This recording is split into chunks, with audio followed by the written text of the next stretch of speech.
Okay.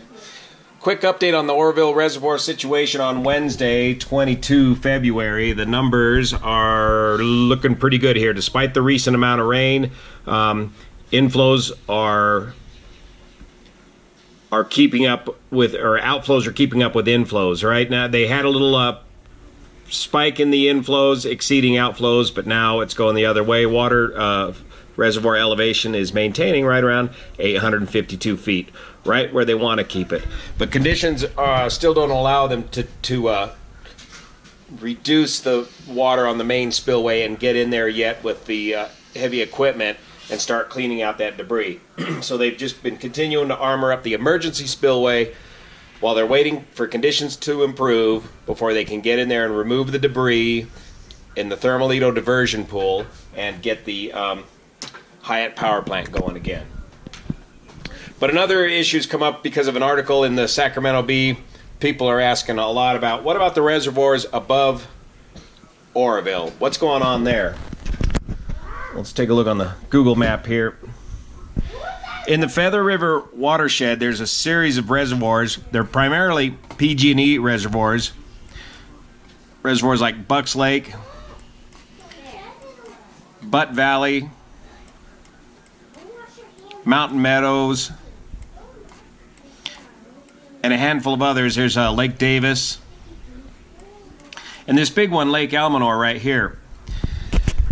Most of the PG&E reservoirs are for power production, so they're mostly water in, water out. They don't store water per se. So the inflows and outflows on those reservoirs are pretty static. That is, they remain the same. It's as if the reservoir wasn't even there. The inflow equals the outflow.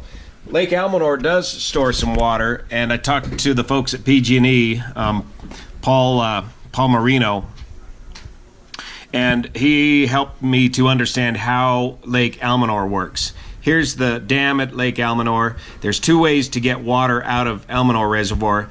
One out of the bottom of the dam, and the other through this standpipe gate right here. Several gates open this standpipe at different elevations, again, for, I believe, for temperature control, and dumps that water out of the reservoir through a tunnel on down to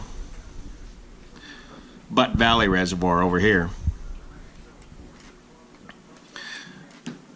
So inflows or outflows have been able to keep up with inflows at Almanor Reservoir, and they want to keep this right at 4,494 foot reservoir elevation.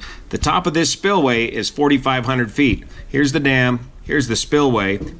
Another similar sounding situation. The spillway at Lake Almanor has never been used, but at least this spillway is concrete. And there's the outlet at the base of Lake Almanor. So things are under control at Lake Almanor. Any of these reservoirs in the high country represent a tiny percentage of the total inflows and outflows we're talking about at Oroville Reservoir. The only way any of these high country reservoirs could be a factor is on the extremely unlikely event that one of these larger reservoirs completely failed and inundated the Feather River.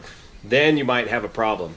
Under these normal operations, normal high flow operations, they represent a small fraction of the inflow into Lake Oroville.